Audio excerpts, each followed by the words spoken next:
సముద్రపు కోతతో ఇళ్లు దెబ్బతిన్న మత్స్యకారుల కుటుంబాలను ముఖ్యమంత్రి చంద్రబాబు నాయుడు ఉప ముఖ్యమంత్రి కొణిదెల పవన్ కళ్యాణ్ అన్ని విధాలుగా ఆదుకుంటారని ఎవరూ అధైర్యపడొద్దని తెలుగుదేశం పార్టీ రాష్ట్ర అధికార ప్రతినిధి పిఠాపురం మాజీ ఎమ్మెల్యే వర్మ మత్స్యకారులకు భరోసా కల్పించారు. తుఫాను కారణంగా పిఠాపురం నియోజకవర్గం ఉప్పాడ సముద్ర తీర ప్రాంతమంతా అల్లకల్లోలంగా మారింది. ఈ ప్రభావంతో ఉవ్వెత్తున ఎగిసిపడుతున్న కెరటాలతో ఉప్పాడ సముద్ర తీర ప్రాంత గ్రామాలైన ఉప్పాడ, మాయాపట్నం, మూలపేట, కోనపాపేట తదితర గ్రామాలు సముద్రపు కోతకు గురై ఇళ్లన్నీ నేలమట్టమయ్యాయి.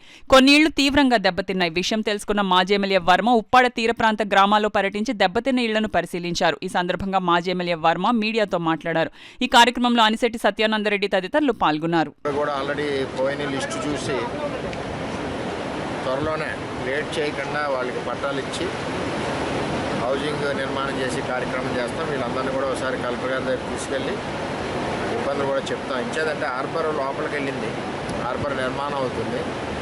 ఒక ఏపమో పోర్టులో స్పర్రర్స్ కట్టారు. నేను ఎప్పటి నుంచో చెప్తున్నాను, ఆ స్పర్రర్స్ తీసే పరిస్థితిలో కాకినాడ సీ పోర్ట్ లేదు. దీనివల్ల వేవ్స్ అన్నీ ఆగి ఒత్తిడి అంతా కూడా ఇటు జగరాజపేట, సూరాడిపేట, మాయాపట్నం వీటందరికీ వస్తుంది. దీన్ని ఎవరో చేయలేని పరిస్థితి. ఆల్రెడీ దీనికి జియో ట్యూబ్ నిర్మాణానికి పవన్ కళ్యాణ్ గారు కూడా తెలియజేశారు, అది ప్రాసెస్లో ఉంది.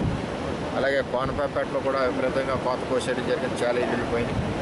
మరి వీరందరికీ కూడా ప్రభుత్వ సహాయం చేస్తే రెండోది అందరికీ కూడా ఇళ్ల పట్టాలు, ఇంటికి లోన్ ఇచ్చి కట్టించి ఏర్పాటు చేస్తామని చెప్పి కలెక్టర్ గారు కూడా తెలియజేశారు.